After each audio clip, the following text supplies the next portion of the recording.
Welcome to the LSU Sports Insider Podcast, brought to you by the journalists at The Advocate, NOLA.com, and the Times-Picayune. I'm Perrin Keyes. I'm joined today by Wilson Alexander. He's our lead LSU football beat reporter. And by Scott Rabalais. He is venerable. He is long time. He is our lead columnist. Gentlemen, welcome in today. He covered John Heisman himself. No, when he was at Auburn or where? Yeah. We are here. What's that? I don't remember. It's been too long. We are here, obviously, to discuss for LSU not having played a football game this weekend. It's been quite the eventful weekend, and we are here Monday to discuss it all. We are here every Monday and Thursday. Right here on all our social channels, specifically our YouTube channel, LSU Tigers at NOLA.com. We're here every Monday and Thursday live, but you can also catch us later on after the fact on those same social channels. We are on Apple Podcasts, Spotify, wherever other fine podcasts are found. And if you don't follow along with us, you should. At theadvocate.com, you can get yourself a digital subscription. You can get an old-fashioned print subscription. To do that, you go to theadvocate.com/subscribe. And stay up with everything.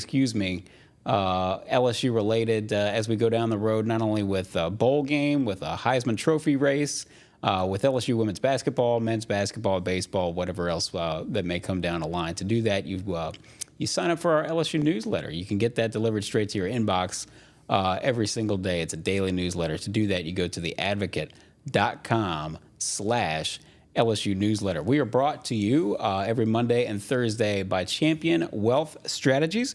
Champion Wealth Strategies is a national financial services firm specializing in the capital markets, securities, insurance, 401ks, and college and retirement planning.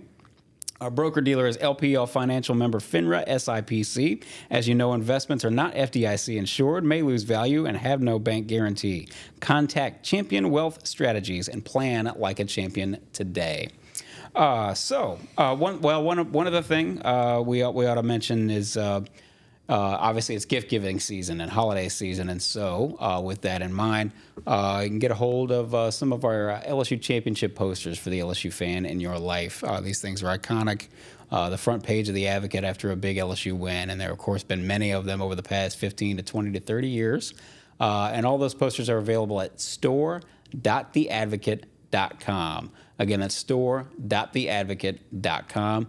And enter the coupon code INSIDER. You get 15% off your purchase between now and the end of the holidays. So do that, take care of that, and there may be another poster front coming on here shortly. There may be another one to buy on Saturday night. Within a week, the Sunday morning Advocate may have a very poster-like front on the front of the sports section. So that really is where we should start. We'll get a little bit into LSU and Wisconsin in the ReliaQuest Bowl. We will get into a little bit about the CFP committee selection and their and the venom that spewed forth after the fact, just because it's such a hot topic for college football fans. But really, there's only one place to start, and that is, of course, the Heisman race.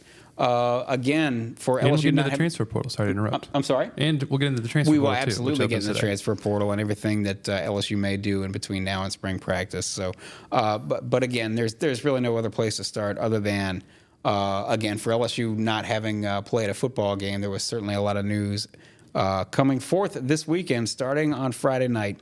And gentlemen, I said this to you before we started the show, that it really felt like election returns on Friday night. Everybody, this is one of those really fun nights for college football Twitter, I think, or college football X, I guess, for lack of a better way to put it.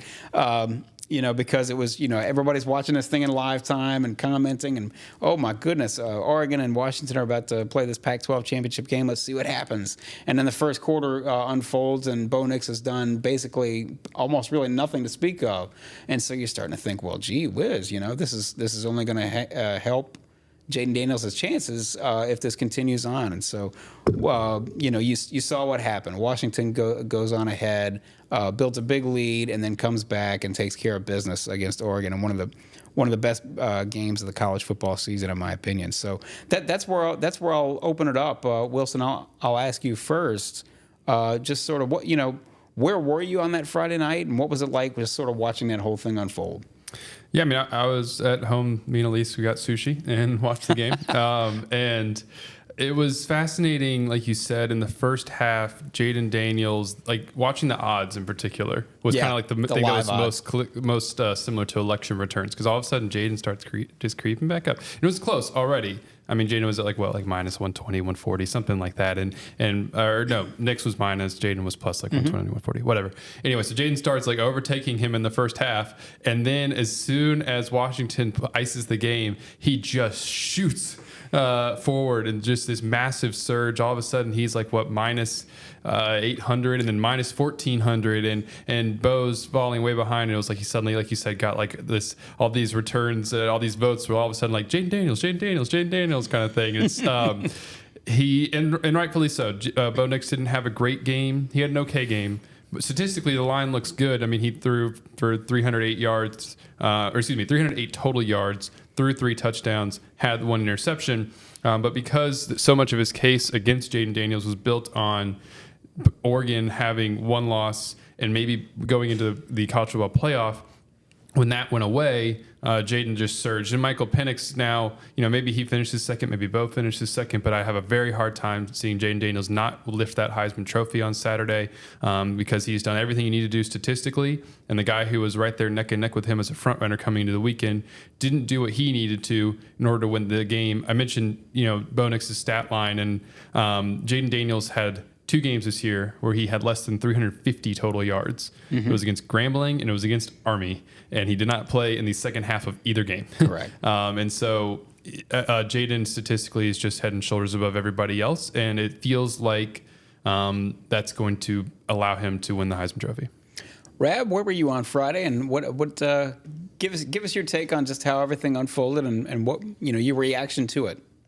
I was in Atlanta for the SEC championship game, just watching in my hotel room and just watching, like Wilson said, all the social media activity, and I'm chipping in a comment here or there and keeping up with the stat line of both quarterbacks, Penix and Nix, and thinking just like Wilson did. It's like, well, it was kind of, you talk about election returns. To me, it was kind of like watching a prize fight. It's like, well, the first round, that didn't go to Bo Nix. Yeah. The first round, to Jayden Daniels, and then by halftime said, well, this game, at least the first half, has turned out the way Jayden needed to for his candidacy. Because I think we all felt if Oregon wins the game and Bo Nix has a great game, and especially if he does something dramatic, like leads them on a late touchdown drive to win or something like that, then Jayden's facing an uphill climb, I think, to win the Heisman. But as it's unfolding, and Bo, like Wilson said, he didn't play badly, but he didn't do anything great, really. And he had that interception, and he lost a fumble that Oregon recovered, which he never turns the ball over. I think it was only his 3rd interception all year, yeah. I believe. And then here comes Penix, and he's making some nice throws, but he doesn't run. That's the whole dynamic with these guys is. Jayden's the ultimate dual threat quarterback. Bo Nix is a pretty good dual threat quarterback, and Michael Penix is just a pocket passer, which is fine. But it's that dimension, I think, that puts Jayden over the top. And then you get to the end, and it's like it was still in doubt. Obviously, Oregon still had a shot till the end, and it was it was like, wow, I think he's going to win this thing. And like you said, like Wilson said, you start seeing the odds not just climb, just Jayden just edges past Bo Nix. It just became this huge disparity, and that doesn't mean anything. That's what the voting ultimately. That's what the betting public says. The voting public is guys like us. It's 870 media voters and 57 former Heisman winners and 1 fan vote. There's 1 total fan vote. Whoever gets the most votes on the Heisman website wins that 1 vote. So that's what's really important. And but I didn't see a whole lot of groundswell from people in the media for one of the other 2 guys at the end. Some for Penix, because now he has a chance to be the best player on the best team. But he was so far behind, I think, to start the whole thing that I don't think he's going to be able to catch up. Yeah, Penix would have had to. I like that you noted how this is just betting odds, and it isn't a representation of what is actually going to happen, and that sometimes I think people maybe conflate the two, and it's not. But yeah, Penix has just statistically he's not there. He's got the most passing yards in the country, but he's thrown 9 interceptions his completion percentage pales in comparison to, I can't remember the exact numbers, so I don't want to say them, but it's not close to. Jayden and Bo Nix are both in the 70s, and Penix is in the 60s. And there's been multiple games this season when had like a 50% completion percentage. Oregon State game, he had like a 40-something percent completion percentage. He sort of faded down the stretch. Pac-12 game notwithstanding, he faded down the stretch. Two real clunkers, Arizona State and Oregon State. He's thrown like 33 touchdowns and 9 interceptions, and when I just don't think that's going to be close enough. Oregon State, I'm sorry to cut you off, Wilson, but Oregon State, I sort of didn't hold that against him because if anybody watched that game, it was cold, it was rainy, the wind was blowing. So, and I frankly didn't think he played a bad game, but statistically it wasn't there, and it wouldn't have been there because of the conditions. But yes, he did sort of fade down the stretch. And in the Pac-12 championship game, he had 1 touchdown, 1 pick. Right, right. These were not spectacular. I think we had, a lot of this sort of played out exactly as we sort of predict. For once, it actually played out, the way we predicted it would play out, which is to say, this is going to come down to the wire, and it may very well come down to the Pac-12 championship game. And, Bo Nix is going to be the favorite going in, and if he has a great game and Oregon wins, he'll probably be the front runner. Or Michael Penix is sort of out of it right now, but if he throws for 6 touchdowns in the Pac-12 game, well, okay, now it's sort of game on, and you're going to see sort of a close photo finish, toward the finish line. But if they only play so and Oregon loses, well, then again, going back to what you guys said, it elevates Jayden Daniels' chances because now, well, okay, the numbers are going to be in Jayden Daniels' favor. The overwhelming majority of the numbers of Jayden Daniels are going to be in Jayden Daniels' favor. So, and I think the result, obviously Bo Nix came in as the favorite over everyone, but now it's very even. And as I mentioned on the podcast before, the Heisman voting is broken down into 6 regions with 145 media voters in each one. Mm-hmm. So I could see in the far west 70 people voting for, let's say Bo Nix. They voted. Some people voted before the game. 70 people voted for Bo. 65 for Penix. 5 for Jayden Daniels, and then a scattering of other people that they want to vote for, Jalen Milroe, Marvin Harrison, whatever. They're gonna kind of cancel each other out. I think it'll be very interesting Saturday night to see the final voting per region. While Jayden is likely to win the South region and probably could win the Southwest region and maybe some others. So I think that's another thing in the actual way the voting can break down. Is something else that you don't want to have two. If you have 2 Heisman candidates on one team, neither one's going to win. Right. If you have 2 guys from the same region, it's going to be tough for them as well. So I think it's another thing that it goes into Jayden's favor. That is going to be fascinating if these are both all 3 quarterbacks who transferred, and I just wonder if people like you mentioned the Southwest region made me think about Jayden played at Arizona State. I wonder just if there'll be people in that region who, because they watched him play for 3 years, maybe they kept him in mind a little bit more when he went to LSU, and vice versa. Maybe there's people in the South region who kept Bo Nix in mind a little bit more when he went off to Oregon because he'd played at Auburn. I just wonder if that'll be influence the voting in any way, shape, or form. It might go against one of them because you might think of the Bo Nix that you constantly saw at Auburn. Yeah, that's what I think and of. Vice versa, the Jayden Daniels you constantly saw at Arizona State, and now they're completely different players. But I'm curious if that'll also mean that'll just affect those regional votings in any way at all. I don't know if it will. It's just something interesting to keep a look at. I tend to think that maybe I'm giving some Heisman voters too much credit, but I tend to think that that's less of an issue now as maybe it would have been even 30 or even 20 years ago. What I mean by that is Rab, you and I certainly remember a time when there were only a handful of games on television. On a given Saturday, there might be 3 games, maybe 4 games total on television. And so you did have sort of that, we go back to, we mentioned the 85 race that was so tight between Chuck Long of Iowa and Bo Jackson of Auburn. And you look back at it and I was like, well, gee whiz, how could that have been tight? Bo Jackson's Bo Jackson. Right. But by the same token, and to take nothing away from Chuck Long, because he was a great college quarterback. As we've said, Iowa could use a quarterback like Chuck Long these days.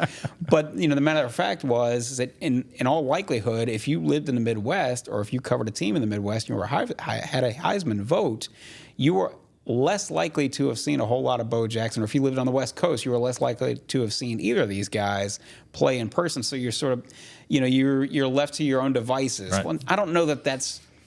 Again, maybe we're giving Heisman voters too much credit because we've seen certainly some Heisman voters this year say some oddball things that would sort of suggest that maybe they're not as well educated as you would have hoped. But by the same token, I sort of think that, you can pretty much, at worst, you're going to see all these guys play on College Football Final or some such highlight show. So at worst, you're going to see, you will have seen something of them, and you have every bit of data point and piece of information available to you. So I'm not going to dismiss it out of hand completely because of just what you said. And frankly, I think you're right, Wilson, in the sense that maybe Bo Nix, people are going to remember him if they remember him from having played in the Southeast, they're more likely to have remembered him as a 59% passer when he was at Auburn, but maybe not. I tend to think that the information is more widely available to the Heisman voters than certainly than it used to be. So anyway, we've done a lot of talk over the past month or so about Jayden Daniels' chances and will he or won't he, and this is how everything breaks down. We don't know for sure. Obviously, the votes are not in yet. As of Monday, this is sort of midday Monday. The polls are still open, so to speak. They have not closed. They'll close at 5 o'clock. 5 o'clock Monday, Brad? 5 Eastern. 5 Eastern Monday, so 4 o'clock Monday here in the Central Time Zone. But by the same token, the odds makers, you mentioned the odds makers, that's not necessarily a reflection on how the voting's going to go. But Vegas kind of knows what they're doing, right? A lot of this, yes, a lot of the line has to do with the amount of money that's being placed, the number of bets are being placed on one person versus the other. But the odds makers know what they're doing also. And I guess what I'm trying to say is, Wilson, you mentioned that in the immediate aftermath of the Pac-12 game, Jayden Daniels' odds went to minus 800. And then 10 minutes later, they were at minus 1450, or they're right around in that neighborhood. I mean, they shot up. And that line hasn't really moved since then. He's still right around minus 1400 or something like that. So that says to me that sort of Vegas knows. Vegas knows what they think is going to happen. And so therefore, long story short, we all think that Jayden is... He's the lead dog. He's the front runner, and in all likelihood, LSU is closing in on its third Heisman winner. And with that in mind, we just thought it was a good idea, Wilson. This is a great idea on your part. We just sort of go back over Jayden Daniels' season and just some of the most memorable moments that stick out in you guys' mind about Daniels, about some of the plays he's made, about some of the moments he's had, and just what sort of comes to mind. What's top of mind when you think of Jayden Daniels' year? Just in general, and then maybe some specific plays as well. In general, it's the way that he transformed as a downfield passer. Mm-hmm. It still just blows my mind every time I look at what he's done statistically down the field at, what is it now, 11.7 or 8 yards 11.7, yeah. Thank you. Yards per attempt.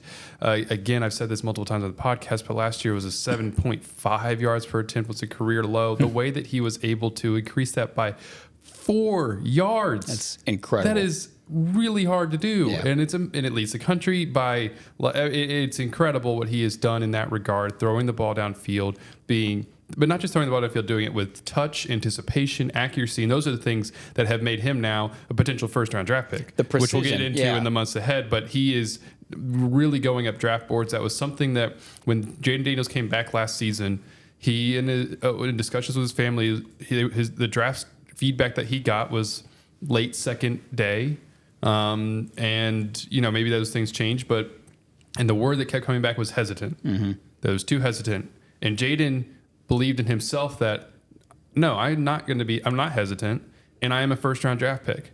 He had that internal belief, and so did his family. And so he came back, and he didn't just come back. He came back wanting a plan of action, and then he executed on that plan of action. And it's one thing to say, like, I'm going to do these things, but he actually went out and he did it.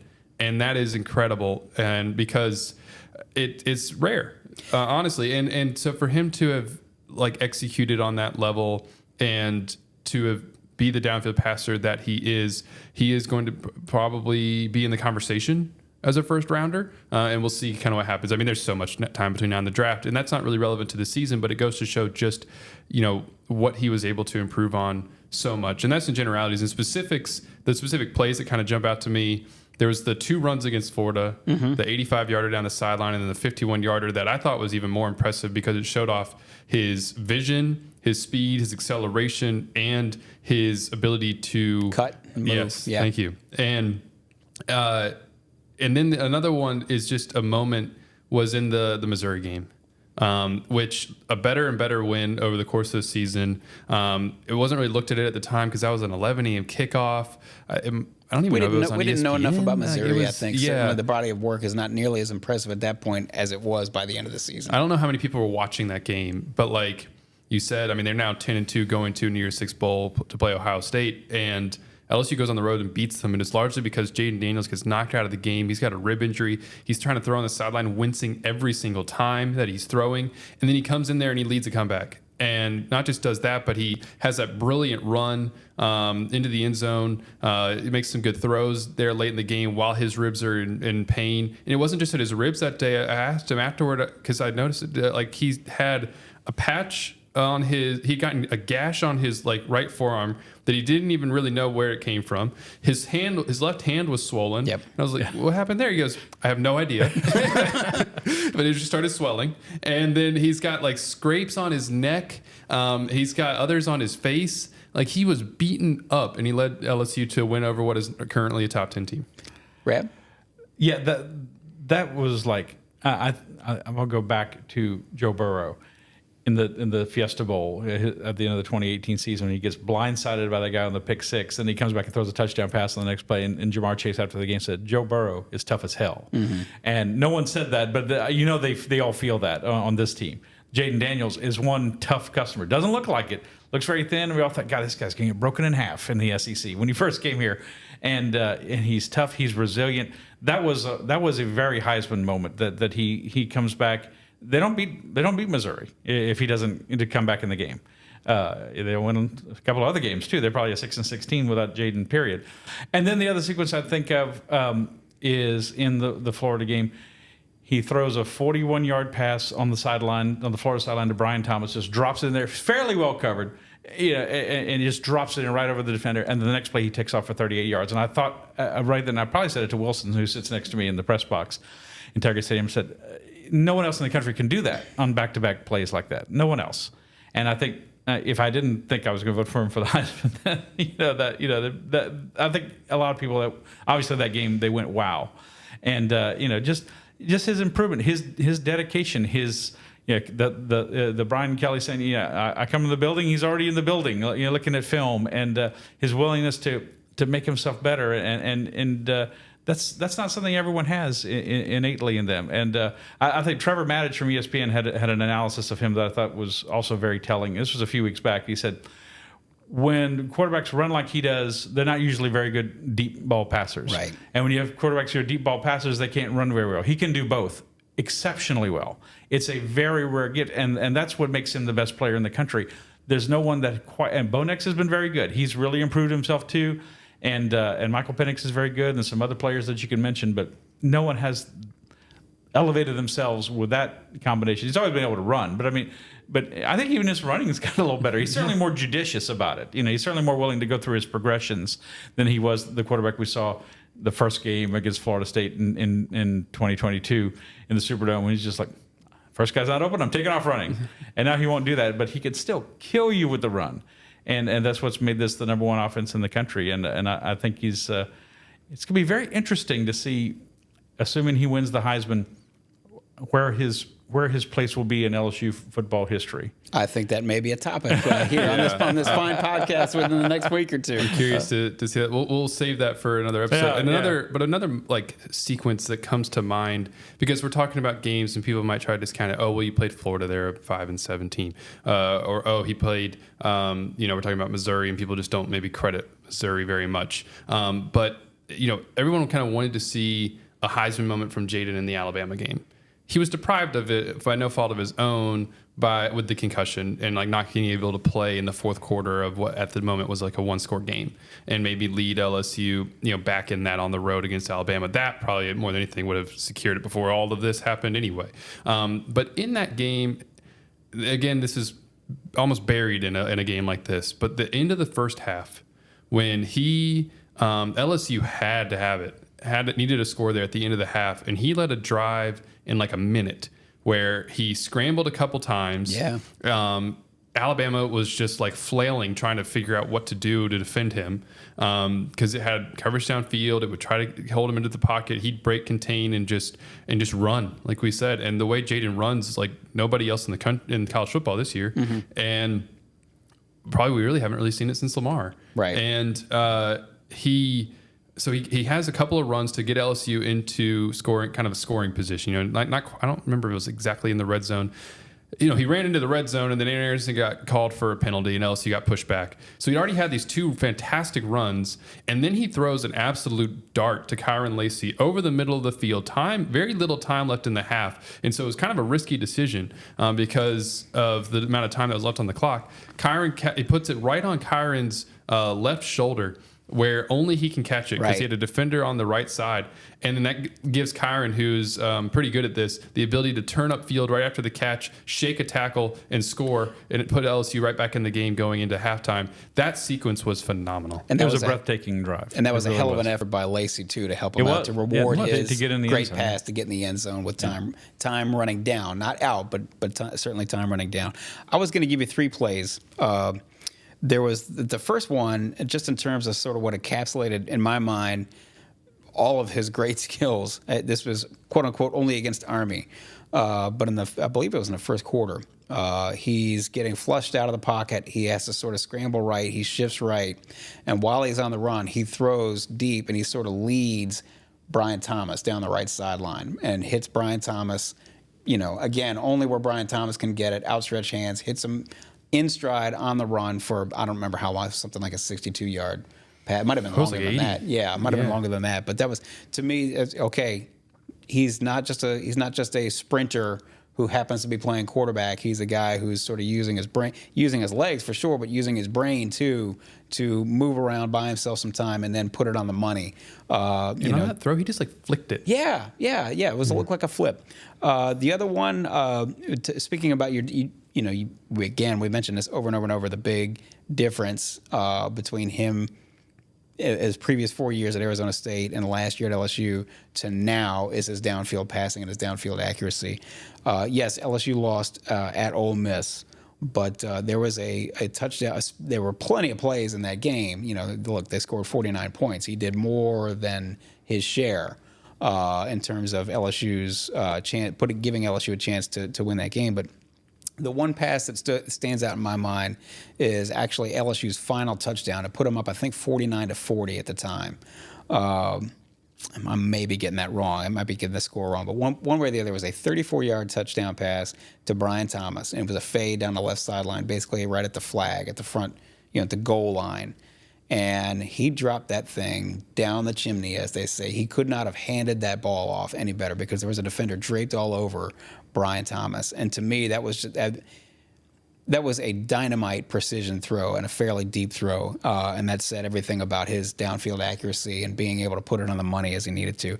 The other one, too, was, and I hate to be unoriginal, but it was his 35-yard touchdown run against Missouri. Because, as you mentioned, Wilson, the guy's got, if you've ever had a rib injury, if you've ever had your ribs messed up, it hurts to breathe. It hurts to breathe, much less trying to do anything. It hurts to sneeze. It hurts to do any of that stuff, much less try to throw the football, try to run the football, and he's got guys, going all after him. And he didn't look any worse for the wear in terms of his speed, his takeoff. He hurdled a guy on the. To me, that was an incredible individual effort. That entire game was an incredible individual effort. And I know everybody's going to remember the Florida game in terms of what he did. 8 touchdowns against Georgia State. But to me, that was his. I don't want to call it his best all-around game, but he willed LSU to win that game. He really did, and to me, that was his best individual performance. A few just added context to that Missouri game too. I mean, remember LSU's down like 22-7. Yes. In that game. Yes. It's right after the Ole Miss game when LSU's defense is just wheezing. They made some good adjustments to lock things down better in the second half and then even in the second quarter. But yeah, they're down 22-7, and he brings them back. And at the end of that 35-yard run, he gets hit into the end zone on that same, he gets tackled as he's going to the end zone, and you can tell he's trying to get up. He's like, oh God, you can see it on him. He was it was hurting him as after he got hit there. And I'm also glad that you mentioned the Ole Miss game, because even though LSU, you don't think about it as much because LSU lost, But I asked Jayden on the bye weekend, or excuse me, I got to interview him on the bye week, just one-on-one. We got to sit in the quarterback room for like, I don't know, half an hour, 40 minutes, something like that. And we were talking about downfield passing in particular. And I asked him what his favorite throw was from this season. At that point, maybe it's changed since then, but his favorite one was against Ole Miss. He had threw a touchdown to Kyron Lacey, and he just, like you're saying, dropped it right in there. The defender was like right on Kyron's back. It was in the front corner of the end zone, and he just like into the bucket and where no one else could grab it, and that was Jayden's favorite. There you have it. This is the LSU Sports Insider Podcast, brought to you by the journalists at The Advocate, NOLA.com, and the Times-Picayune. You know where to find all our writers' great work. That's at theadvocate.com. So please subscribe. Go to theadvocate.com/subscribe and stay up to date with all the headlines, all the latest news. You can get it delivered straight to your inbox. You do that with our LSU newsletter. So to do that, to sign up, make sure you get a hold of our LSU newsletter. You go to theadvocate.com/LSU newsletter. We are here every Monday and Thursday on all our social channels, our YouTube channel, specifically the LSU Tigers at NOLA.com channel on YouTube, where they're live. And if you don't catch us live on Monday and Thursday, you can always go back and take a look at that anytime you like. That's at our YouTube channel, LSU Tigers at NOLA.com. So please subscribe to that. If you don't find us there, you can find us on Apple Podcasts, Spotify, or wherever other finer podcasts are found. And we are brought to you every Monday and Thursday by Champion Wealth Strategies. Again, that's Champion Wealth Strategies. Plan like a champion today. You go to championwealthstrategies.com. We appreciate them being aboard. And also, again, we mentioned this at the top of the show, but look, it's LSU gift-giving season. It's holiday season, and again, as these two fine gentlemen pointed out, by Sunday we may have another poster page to sell at the Advocate store with the Heisman ceremony approaching. You can check that out. Check out all of our poster pages at store.theadvocate.com. Again, that's store.theadvocate.com. And while you're cruising through that site and picking up stuff and putting it in your cart, put the code word INSIDER, the coupon code INSIDER, into the keywords, and you can get 15% off your purchase. So we are going to get into the transfer portal, as you say, and other things. Specifically the CFP selection process, such as it is. But we also ought to talk about the other piece of LSU football news that's first and foremost, which is we've got a bowl date. We don't have to do any more bowl projections, Rab. Isn't that great? No. LSU will play the Wisconsin Badgers at 11 a.m. January 1st in the artist formerly known as the Outback Bowl. It's now known as the ReliaQuest Bowl. That'll be on ESPN.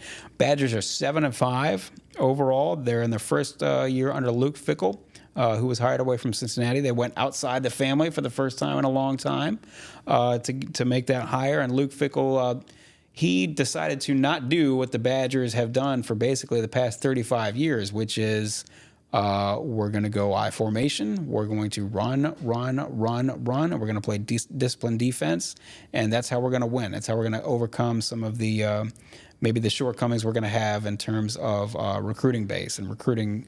Having to recruit 3-star players instead of 5-star players. So they're very much in transition. They hired a new offensive coordinator, and Phil Longo, who's an air raid guy. And they're going through it. When Tanner Mordecai, their quarterback, who's an SMU transfer, when he got injured, Wisconsin really sort of fell off the cliff there, and so they struggled. Came back and finished 5-4 in Big Ten place, tied for second place behind Iowa. So anyway, this is going to be a sort of an oddball matchup, I think. Brad, I'll just sort of put this to you. What stands out about that matchup, about that game? Yeah, Wisconsin, their offense, they're very offensively challenged to begin with. And then their leading rusher is already declared for the NFL draft, so he's not going to play in the bowl game. So, but yeah, they play good defense. They're another strong defense. But this it kind of looks. I don't think it's as bad as the Purdue matchup last year, in the Citrus Bowl, which LSU won 63-7. But it's kind of like LSU's a double-digit favorite, and rightly so. I mean, you don't know who's going to play for LSU or not, but you would think LSU's got enough firepower to win this game. They're the big favorite. They should be, but it's intriguing. So, and you were talking about the bowl projections. it seemed for a long time LSU was headed to the ReliaQuest Bowl, but to play Notre Dame. But obviously, apparently Alabama getting in the playoff tipped the dominoes in a way that Notre Dame was not there. It's usually a Big Ten team. LSU played Iowa there the last time they were in this bowl game. And according to the Notre Dame website, it came down, Notre Dame's in the ACC bowl pool. There was them, North Carolina, and Miami for the Pinstripe Bowl, the Duke's Mayo Bowl, and the Sun Bowl, and they picked them out of a hat. And Notre Dame wound up in the Sun Bowl playing Oregon State. Oregon State's got a ranked matchup. They got a ranked matchup in the Sun Bowl for the first time in a long time. And so LSU. So I'm sure that makes Brian Kelly happy that he doesn't. LSU was not going to stand in the way of playing Notre Dame, but I don't think this is what they wanted. And the way it turned out, they really were the team most in line for the Citrus Bowl because Alabama's in the playoff and Georgia, Missouri, and Ole Miss are in New Year's Six bowl games. So LSU should by far the highest ranked team, but they picked Tennessee. I don't think the Citrus Bowl wanted LSU again for the third time in a year, and I know LSU didn't want to go for the third time in a year to Orlando, so they're going down the road to Tampa instead, which is probably the best option. As a matchup, it's going to be interesting to, first of all, it kind of matters, like you said, who plays. Because while it might not be the intriguing one, because maybe you don't have quite the brand name or a ranked team, like you said, Wisconsin 7-5, they are quite a good defensive team this year. Wisconsin ranks, I think it's 19th nationally in points allowed per game. It's allowing 18.9 points per game. And talking to Luke Fickell and some of their players yesterday, the thing that they've done really well, especially in the second half of the season, is limit explosive plays, which is where LSU has thrived. Right. And it has particularly thrived with Jayden Daniels, who hasn't said if he's going to be playing in this game yet. We'll find out over the coming weeks. But even if it doesn't have Jayden, which is certainly changes the complexion of what LSU does offensively, and he's a big reason they've had so many explosive plays because, like we've talked about, his running ability. They do have those weapons, like you said, on the outside. Malik Neighbors said he wants to play in this game, and that does give LSU still that explosive element, but it would be different with Garrett Nussmeier at quarterback. One other note about Wisconsin. They've only given up more than 24 points once all season. It was in week 2 against Washington State. They're certainly a different team than they were back in week 2. And so that's going to be kind of the big thing is it all depends on who LSU has available. But even if it's Jayden Daniels, it'll be kind of up to LSU's ability to generate explosives versus whether or not Wisconsin can limit them. Because if LSU can continue to be an explosive offense, then Wisconsin does not have the firepower offensively to keep up, especially with Braylon Allen already opting out. They're going to be offensively challenged. They don't have the passing game to really be able to take advantage of what LSU's weak, where LSU's weak defensively. So LSU's rightfully favored, but we'll kind of see how it continues to shape up over the next month.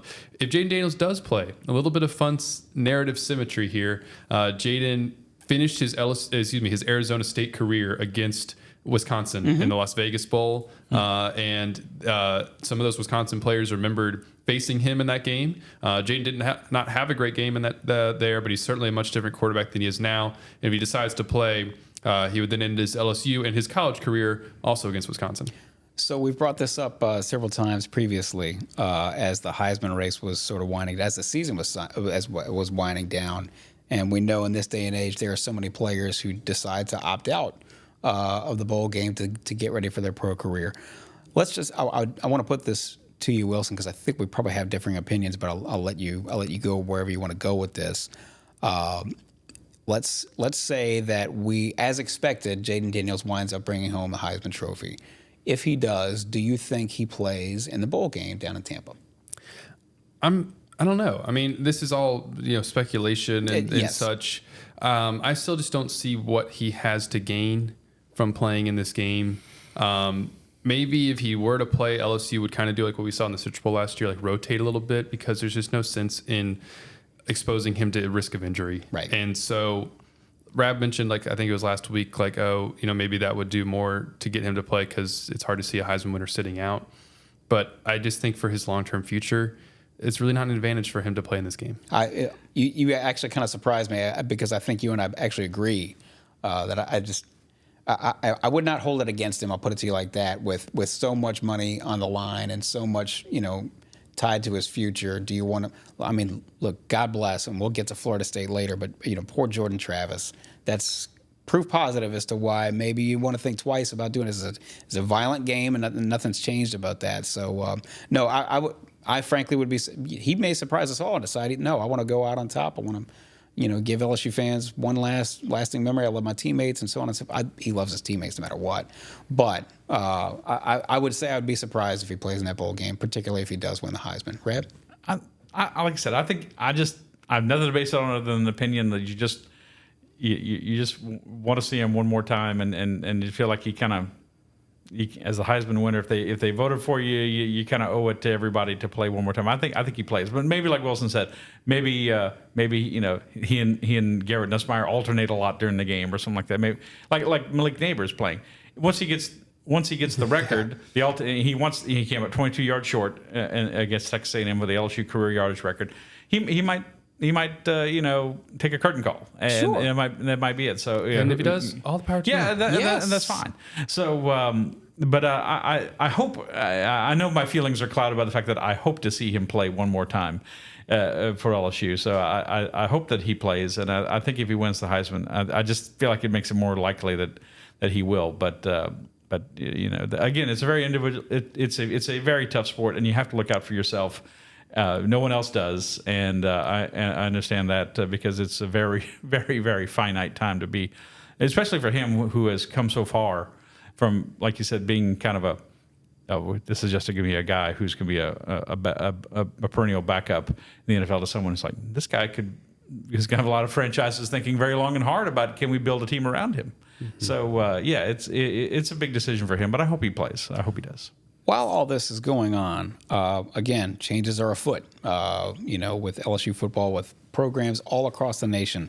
The transfer portal, NCAA transfer portal, officially opens today, being Monday, but we also know we've seen all over social media, players have for the last several days, hey, this has been a great time at school X. With that being said, blah, blah, blah, blah, blah, and the transfer portal. That's all over the place. It's only going to continue. I assume we're going to break records again this cycle for a number of players in the transfer portal.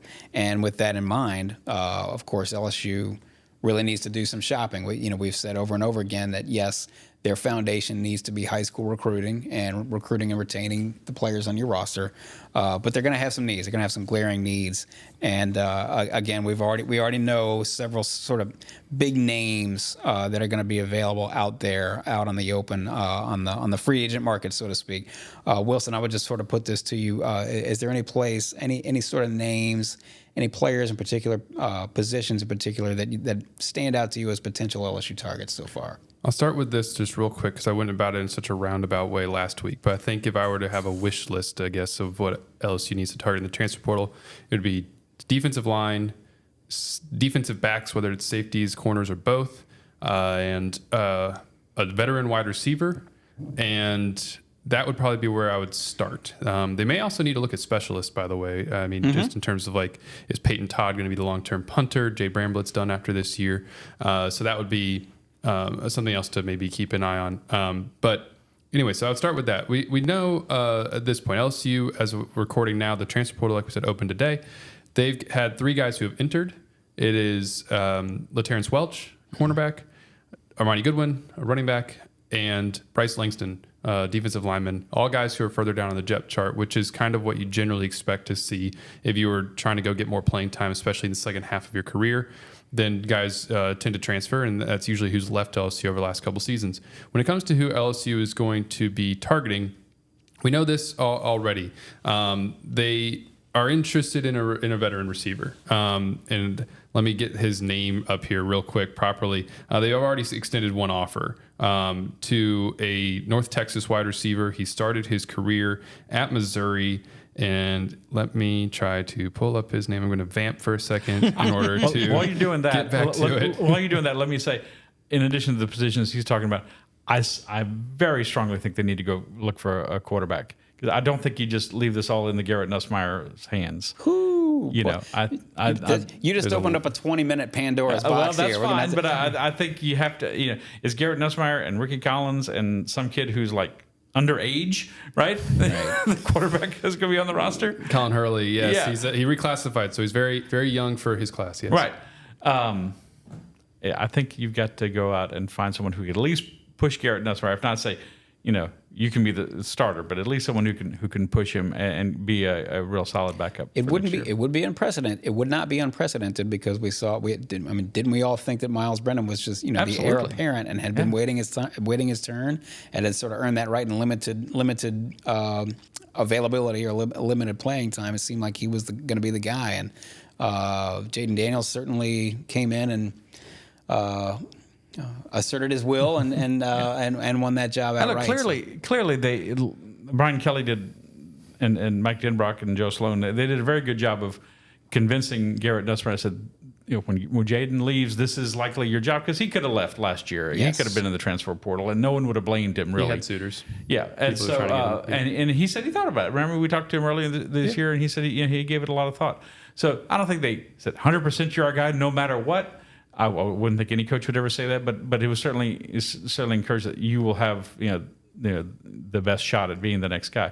But it doesn't mean that you have to put all your eggs in his basket. And I think it would behoove LSU to go find someone else. There's certainly a lot of quarterbacks on the market, some big names too. I mean, guys who are Dylan Gabriel from Oklahoma entered the portal to explore his options. Kyle McCord, Ohio State starter, entered the portal today. I can't ever say his name. Uyunglele. There you go. Thank you. A lot of guys. But the thing is, like, all of those would probably be wanting places where they can start, like, right now and have somewhat of a guarantee. And LSU, I don't think would guarantee anybody a starting job because you have Garrett Nussmeier on the roster. So yeah, it would have to be somebody who could come in and be willing to compete. And Garrett's not going to shy away from the competition, I don't think, either. Thinks very, that he can win the job. And so it'll be interesting to see if LSU does it. So back to the receivers. They've offered Jamori Macklin, like I said, North Texas, a relative of Jeremy Macklin. Mm-hmm. He started his career at Missouri, played there for 2 seasons, didn't do much at Missouri. But then this season, 57 catches, for 1,004 yards and 11 touchdowns. He's got 2 years of eligibility left. So that would be an interesting, he's got a lot of offers already so far. And then not someone who they've necessarily offered just yet, but a name to keep an eye on is Will Shepherd. He's Vanderbilt? a Vanderbilt Yep. wide receiver. He entered the portal yesterday. He had 47 catches for 684 yards and 8 touchdowns this year in the SEC. And LSU, as we know, loves to bring back Louisiana natives in the portal. That has been a hallmark of what they have done under Brian Kelly the last few seasons. If you are somebody who grew up in Louisiana and then left, they love to bring you back if you're a good fit, of course. And that's a big key with this staff, with everybody is fit. But like as we've said, they need to do a better job in this cycle of identifying the right fits. So you maybe don't necessarily have a Deuce Chestnut or a Denver Harris situation again, and you have a talent evaluation. But like we said, Will Shepherd is a Mandeville native who would be an interesting one to try to maybe bring back if you're still looking for, like we said, that sort of veteran receiver to pair along who you already have as the young guys, just to be able to kind of balance out that room in terms of experience. A couple other ones that this is just more speculation than anything else, but that would be interesting to keep an eye on. Jair Brown is a corner from Ohio State. He's got a couple years of eligibility left. Didn't play much this year, but he appeared in 10 games as a freshman, had the second most snaps out of any Ohio State true freshman in 2022. And he's a corner, like we said, which is a position that LSU has to figure out. And he's from New Orleans. He went to Warren Easton, but then he finished his high school career in Ohio. And so, but even on Ohio State's website, it says hometown New Orleans, Louisiana. Yep. And so that would be another interesting one to see if maybe LSU tries to target him, just because it's another Louisiana guy at a position of need. And then the other name, again, I think everybody in the country is going to want this guy. But just because we said LSU needs defensive linemen, it's interesting that Walter Nolan entered the transfer portal out of Texas A&M. Sure. That would be if LSU could land him. Again, this is just like a wish list kind of thing on our part. That would be a huge addition because, like we said, they need defensive linemen, they need size, and Walter is as good as you're probably going to be able to get out of the portal. Having said what I said about the quarterback position, they really got to go get some people on defense. And it's almost like a stupid thing to say that they need to improve on defense. But it's not, and I say this in the context of, it's not going to be fair, whoever the quarterback is, Garrett Nussmeier or who's playing on offense next year, to expect that offense to be quite as good as this offense. They lead the nation in total yards. They lead the nation in scoring. It would not be fair. Defense is going to have to kind of meet offense in the middle for LSU to have a team that everyone expects is going to be the expectation from now on. 12-team playoff, you better be in it. And so to get there, defense is going to have to improve a lot, and offense you expect not to be quite as good. So go and get some of these players that Wilson talked about on the defensive side is critical in my view. So many people have said that this season, LSU fans, understandably to one degree or another, are sort of frustrated because, well, hey, if you'd have just had a defense that was just somewhere even close to average, maybe you would not have, quote unquote, wasted Jayden Daniels' storybook season, unbelievable season that he had. And for that matter, maybe LSU would find themselves somewhere near the college football playoff. They finished 9-3, designs on going 10-3 if they win the bowl game, and are very much not in the CFP picture. They did play two teams that wound up in the CFP semifinals. Alabama, which snuck in at number 4 at 12-1, winning the SEC, and Florida State. Well, I beg your pardon. They did not play two teams that wound up in the semifinals. They played two teams that were in the semifinal race, and one got left out, one did not. And that, of course, touched off a firestorm on Sunday morning when it was revealed that Florida State finished 5th in the rankings and was left out despite a 13-0 record, despite 2-0 record against SEC teams and undefeated in ACC play. So I bring that up just to say, at least for now, to say LSU played both of these teams. Florida State roughed up LSU pretty good, actually, in the season opener and defeated LSU. And Alabama, of course, later on in November did the same thing. They didn't necessarily rough up LSU quite as much, but they certainly pulled away in the fourth quarter, came away with a win, knocked Jayden Daniels out of the game. I would just put it to you two gentlemen, who was a tougher opponent for LSU this year? They're a common opponent between FSU and Alabama, sort of this debate that's going on. Who gave LSU a tougher time, Florida State or Alabama, and who looked like the better team, Florida State or Alabama? So the one that gave LSU a tougher time was Florida State. You do have to remember this was the season opener. Yep. LSU plays Alabama in November, but just confining it to what we saw on the field those 2 days. Florida State was a tougher opponent for LSU. LSU's offense was just not able to click whatsoever, particularly in the run game. Florida State clogged everything up front. Jayden Daniels made some bad reads, and especially on some of the short yardage plays when they tried to go for it on fourth down a few times. And so Florida State was the tougher opponent that day. It was, LSU made the score look a little bit better with the garbage time touchdown to Brian Thomas, but the offense just could not get anything going against Florida State. And we've seen that offense explode since then. And this is hypothetical. Maybe they would play Florida State closer later in the year or something like that, just once the offense was a little bit more of a well-oiled machine, because Florida State was beating them up front. That was kind of the big thing in that game. And so I think Florida State gave them the tougher test when you just look at both of those games individually, because Jayden played so much better against Alabama. Rap? I'm really weighing on in my mind a lot. I'm thinking a lot of how Alabama just shredded LSU with the running game. Jalen Milroe rushed for 4 touchdowns, and they had 289 yards total rushing. But then Wilson said, I brought to mind that last play drive before half, and I just see Jayden Daniels peeling off just running away from the Alabama defenders. Obviously, a very good team, and they couldn't run him down a lot of times, and that was not something that he was able to do quite as well against Florida State. They got stuffed to the goal line, which was one of the strange things about it. As great as this offense was, they had problems right at the goal line more than once this year. They weren't in all of the ways that they ranked first in the country. Red zone scoring actually wasn't one of them. It was a little odd. It was like their Achilles heel. But so I too would go with Florida State. I thought they were a little more well-rounded team. I don't think Alabama has any pass rusher quite like Verse from Florida State. He's tremendous. Not even Dallas Turner? Oh, we're not going to bring up that name, Dallas Turner. Objectively speaking, though, man, Dallas Turner was a game record. Not only the LSU game, but in several others, clean or not. He was a game record. Verse is better. I'm voting on the AP poll this year, but not on the All-America team. I would have voted Verse on the All-America team. I would not have voted for Dallas Turner. But that's just my personal feeling about the whole thing. But I would go with Florida State, and I've seen Alabama twice in person now, and there's just I know they're in the playoff, and I know they beat Georgia for the SEC championship, but there's just something about that team just a little bit lacking. I don't think they're going to win the national championship, which of course means they will.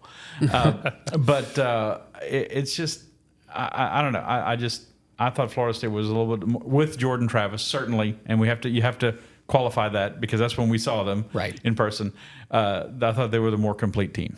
And now are they not? Are they not? No, they're not now. But back then they were. I said this on Saturday, and I would have said this no matter what happened in the SEC championship game, and I think a lot of people agree. Regardless of what happens, whether Alabama should have gotten in, whether they shouldn't have gotten in, this, that, or the other, in a legendary coaching career, maybe the best of all time, this to me has been Nick Saban's best in-season job ever.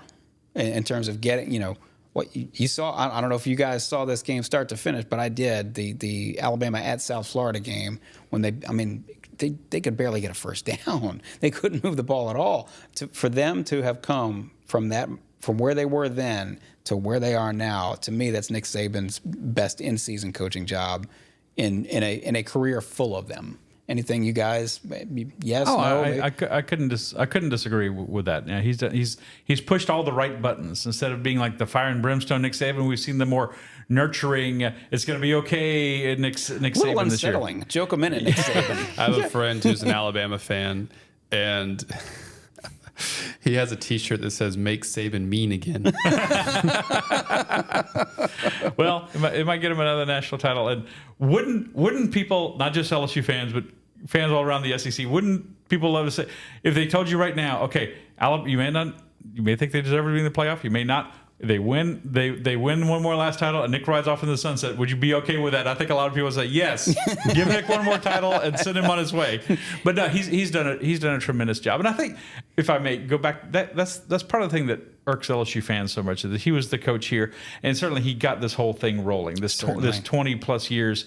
There's been overall there's been a couple of rocky years lately, but overall has been the greatest era in LSU football history. And he got that started, and he was a very good coach then, but he's perfected his craft since he's gone to Alabama. And that's the thing. Had he stayed here, had he not had that itch to scratch to go to the NFL and go coach the Miami Dolphins, had he stayed here, I think he was very happy here. It makes you wonder. Yeah, sure. It makes you wonder, and I certainly think he would have gotten better and better, and he would have been tremendous. He would have had tremendous success. Not that LSU hasn't; they've won 2 national titles, since he left. But it would have been, something on par with what Alabama has done. You would think. One other thing, and we will move on from this, but I also wonder. I think we've said this many times, probably, but. Had Nick Saban left the Dolphins to go coach at UCLA or someplace like that, the level of hatred and venom spewed forth from the LSU fan base toward Nick Saban would not be nearly as much because, hey, you don't, he's not the one who's wrecking your season year in and year out. So we will see if he decides to win the championship and ride off into the sunset and head off to Jupiter, Florida, and that Wilson's shaking his head. No, he's not going to. He'll be like Bobby Bowden or Joe Paterno. They're going to go into their 80s and they're going to have to drag him off. He's got too much juice left to give it up now. I can't coach forever, though, folks. No. He can't coach forever. Father Time is undefeated, but Alabama is not this year. And so with that in mind, we actually have a special guest we're going to bring in here shortly. We will bid Wilson adieu. We will see you on Thursday, and we're going to bring in a special guest who's uniquely qualified to weigh in on the Alabama versus Florida State Dukaroo that's going on right now all over social media and, of course, in real time and in real life. Wilson's like those old guests on the Johnny Carson, on the Tonight Show. Yeah, you have someplace else to be, right? Thank you for coming in. We know you have another commitment, so thanks. We'll see you next time. Thanks, Johnny. We will take a short break. We will be back with a special guest to break down this Florida State versus Alabama head-to-head controversy. That's next. This is the LSU Sports Insider Podcast. We are back. We have a special guest here to close out today's episode. We felt it was only fitting and only right to bring on an expert of sorts, somebody who's sort of uniquely qualified to weigh in on this CFP controversy. The semifinals, of course, Alabama gets in. Florida State left out undefeated, 13-0, 2-0 versus the SEC, undefeated in ACC play, did everything they were supposed to do, did everything that was supposed to be asked of them. We are joined by our regional sales director, Jill Stokeld. She is uniquely qualified to weigh in on this, or perhaps uniquely qualified to spew some venom on this. On this I know. As you were going through all of that, I could feel myself getting hotter and angrier. Go ahead. Yep. Jill is a Baton Rouge native, Baton Rouge High graduate, but she went to Florida State, and so Jill, I just want to sort of ask you. I put it to these fine gentlemen earlier. Take us through Sunday morning. Did you see this coming? What were you doing, and what happened? Great question. So, I will admit the ACC championship game was very painful to watch offensively. Now, I will say our defense looked outstanding, and they have continued to improve, Correct. throughout the year. I mean, you can't deny Jared Verse, Fisk played out of his mind. I mean, just so forth and so on. And as someone who probably knows a little bit more than the average person about sports, I've always been told and heard and understand and believe that defense wins championships. Mm-hmm. We'll never know now, but after we won, I had like a group text going on with sorority sisters and all that, talking about, I really hope that the CFP committee doesn't make a mistake, but I think that they might. We all were kind of like, we knew it could potentially happen just because the way that everyone had been talking about Florida State, rightly or wrongly, the entire season. Right. So specifically the final 3 or 4 weeks of the season. Right. And so, I will say that I received a text, got it on my Fitbit while I was sitting in church, which I think was probably the Lord's way of keeping me from completely losing my mind. So, because it's ridiculous. And it is absolutely, I was incensed, but I knew, and growing up here, and don't get me wrong, I appreciate that the SEC conference is year in, year out, the strongest conference. Mm-hmm. But to look at the Pac-12, the big, whatever Texas is, Big 10, Big 12, Big East, I don't even remember what they are anymore, and they're going Big 12 away. For a moment, yes. Right, everything is changing, and then Michigan, I've never been a Michigan fan, but now I'm pulling for Michigan, all the things. It's, yeah. But it's we were talking just now, it's sort of ironic because nobody seems to be talking about Michigan. Michigan went undefeated, won their conference, same as FSU did. Michigan did not play a top 25 team until November 11th. They had the cupcake schedule to end all cupcake schedules. Correct. Beat Penn State, and it was very clear. Jim Harbaugh must have been texting the staff from the hotel or whatever. He got left behind. Because he coached half the season because he was either in the penalty box for recruiting or he was in the penalty box for cheating. But that's sort of the point. They played Penn State. That was their first top 25 opponent. That was November 11th, and they played Ohio State, beat them in a tight game, sure, and then beat an Iowa team that is challenged, if ever there was a team that was challenged. And so, well, okay, you look at the body of work. Are you sure? The other thing that I would say too is that what are you supposed to tell? And listen, somebody was going to get left out. Somebody was going to feel like they got screwed over. But by the same token, well, okay, FSU did everything they were supposed to do. Are we supposed to talk about criteria? Are we supposed to not bother with playing games? Exactly. Again, Jill, obviously you're a little bit biased on this matter, but I am. What would you say? How did you feel when all this came down? Oh, I was I still am heartbroken. And of course, I've been seeing all of the stuff all over social media, and people have been sending me things and everything else. And it's just like, these guys, these young men have gone out there and they have won all of the games. They did their job. Right. And it's not like we're coming from the Patsy, conference. Right. Granted, is it the SEC? No. But our conference champion did not have a loss. Correct. They won every game this season. And to and put you a went out finer and played at LSU to start the season. We They could have avoided. They could have played some Right. cream puff to start the Chattanooga. season. Right. And I mean, trust me, that is the only time I don't pull for LSU, whatever camera I'm supposed to be looking in, is when we play Florida State. I will pull for my alma mater, but then I'm pulling for LSU. And trust me, last year and this year, both years, I was like, please, God, just don't let us look terrible. Not far from it. To put a finer point, and we'll wrap it up here, but to put a finer point on this debate, you mentioned, well, hey, the ACC is not the SEC. The ACC is probably a little bit down this year, but by the same token, the ACC had more top 25 teams. FSU played more top 25 teams than, well, now I might be sort of talking out of my own head, but long story short, the top 25. If I'm not mistaken, ACC had 4 top 25 teams, and so they were probably a little bit down, but they weren't so far down that you have to dismiss these guys out of hand. So there were plenty of people who spewed venom all over their televisions and all over Twitter. I'm aghast. Now, I will say, and I'm not just. I said this is a joke yesterday. My wife and I called to check on her, make sure she was okay. My wellness check. That's right. I'm voting on the AP poll, and of course, people don't value the AP poll in the CFP era as much, and I get that, but I still have Florida State number 3 in my poll. And if Michigan or Washington don't win, and Florida State, a tall task, beats Georgia in the Orange Bowl, I might lodge a protest number 1 vote on Florida State's behalf. I'm certainly open to that idea, and I bet I'm not the only one. I knew I loved you. Well, I'm just that kind of guy. No, but it's true. And I mean, my gosh, if we go down to the Orange Bowl and we beat Georgia, come on. Right. With a backup quarterback. And I would tend to think that FSU, I mean, I don't know if they will win, but I think they're going to be more motivated to play that game than Georgia is going to be motivated to play that game. Let me just say real quickly, too, I've always been a college sports guy my whole life. I grew up in Baton Rouge and college sports, more than pro sports. But this is where pro sports has the advantage of college sports. Mm-hmm. In the NFL or the NBA or the NHL or whatever, you earn it on the field. You're in the playoffs or you're not. You did it or you didn't. There's no committee that says you get in and we're picking you over this team or that. If now not a great. Well, let's say Jalen Hurts. Say he's out at the end of the season, and the Eagles have earned the number 1 seed in the NFC playoffs, but he's out.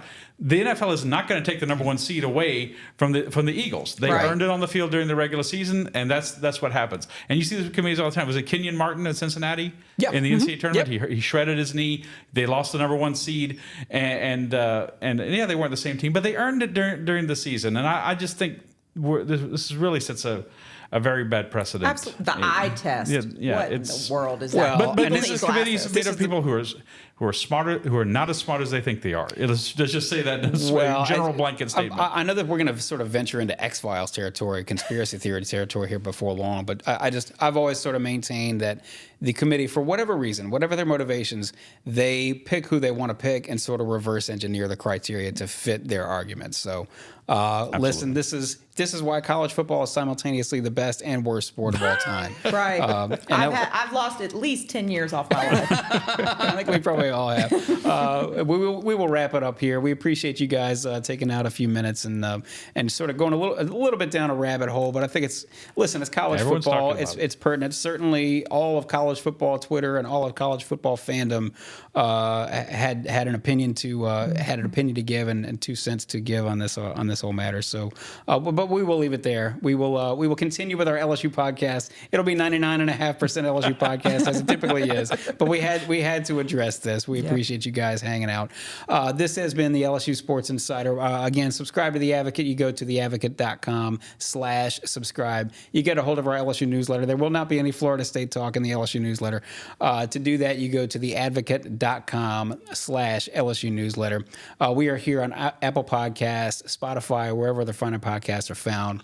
Please find us on YouTube, too. If you don't find us live, you can catch us on our YouTube channel. That's LSU Tigers at NOLA.com on YouTube.